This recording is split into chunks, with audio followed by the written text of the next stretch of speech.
Question for Congressman King. You're here in Virginia today for the Virginia Tea Party Convention. Could you comment on the differences and similarities you see in the Tea Party movement here or political activism back home? Well, we haven't had this big a Tea Party in Iowa yet. And so what I see is that there's Iowans they're dealing with presidential caucuses going on constantly. They'll tell me that, for example, they don't intend to go to a caucus and vote for a president unless they've actually met them personally. I know that George and Susan have met many Iowans personally, and it seems a little strange to talk about not being willing to vote for a president unless you're shaking their hand. So the energy is not as great in Iowa as I think it is in a lot of the other places, including Virginia. This energy here is fantastic.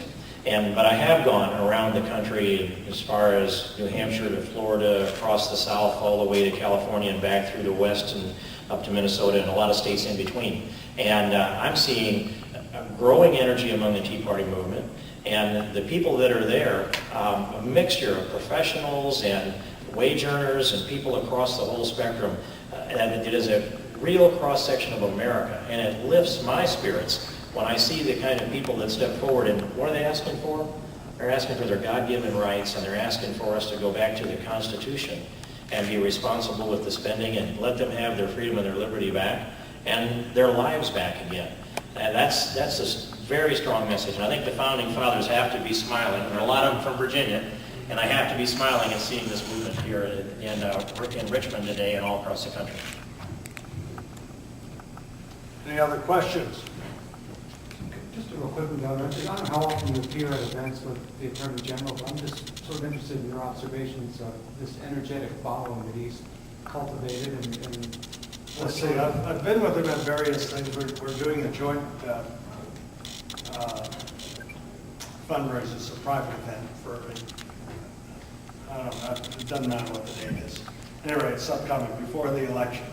And I think that Virginia, on this issue that I think really started folks getting riled up, on this healthcare experiment and this mandate, and it's an unfunded mandate on top of it all for the states.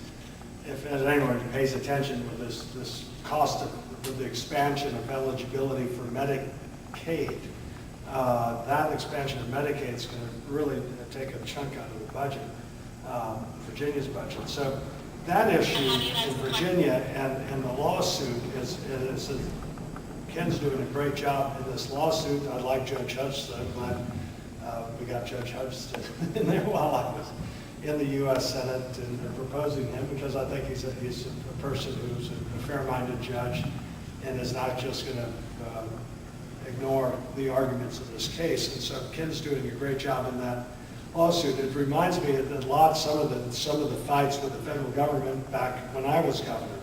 And we had our Attorney General very busy at that time. The federal government's trying to tell us how to discipline students in schools. If you couldn't kick a kid out of school, if he had dyslexia, if they beat up a teacher or sold drugs. And so dyslexia is not a reason to sell drugs in school or beat up a teacher or bring a bomb or a gun or whatever to school.